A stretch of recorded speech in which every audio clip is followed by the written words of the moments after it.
Ayub Shekhor plays with his daughter Rejnour outside their tent. The family of 5 are Syrian Kurds from the village of Kawalgosik. The village is around 20 kilometers from Kobane on the Syrian-Turkish border. Ayub left his home and brought them to this camp in the Kurdish region of northern Iraq a few days ago. He describes some of the things he says he saw before they fled for their lives.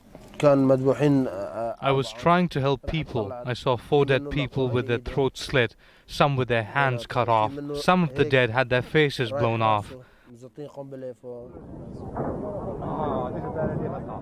The town of Kobane has seen some of the heaviest fighting between forces loyal to the Islamic State of Iraq and the Levant, or ISIL, and the Syrian Kurdish fighters in recent weeks.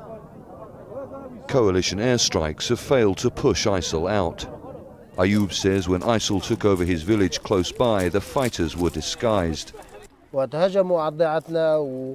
they attacked our village and the village next to ours, they were wearing uniforms of the PYD Syrian Kurdish forces.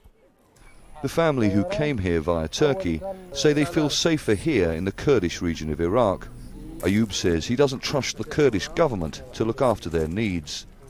Turkey has been fighting a Kurdish insurgency, calling for an independent state in the southeast of the country for 30 years. Despite the fact that ISIL forces are close to here, Ayub is happy to be in Iraq's Kurdish-administered northern region. It's true it's only tense here, but this is 1,000 times better than Turkey, because this is our land. This is not just a region, this is the land of every Kurd. There are a growing number of Syrian Kurds fleeing Kobane for this camp. More than 500 people have come from Kobane to this camp in the last 2 weeks. Now, the front line is only 5 kilometers in that direction, and there are concerns here not only about security, but how people will survive in the winter. There are some buildings being constructed in preparation for the harsh months ahead. For now, children play among the half-built shells. More than 14,000 people live in this camp, and that number continues to grow. Many of the people here were moved from another camp when the risk of ISIL attacks got too great. Just behind the ridge is the front line. ISIL forces attack Kurdish Peshmerga positions here all the time.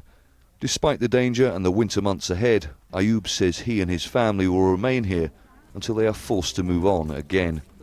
Stratford, Al Jazeera, northern Iraq.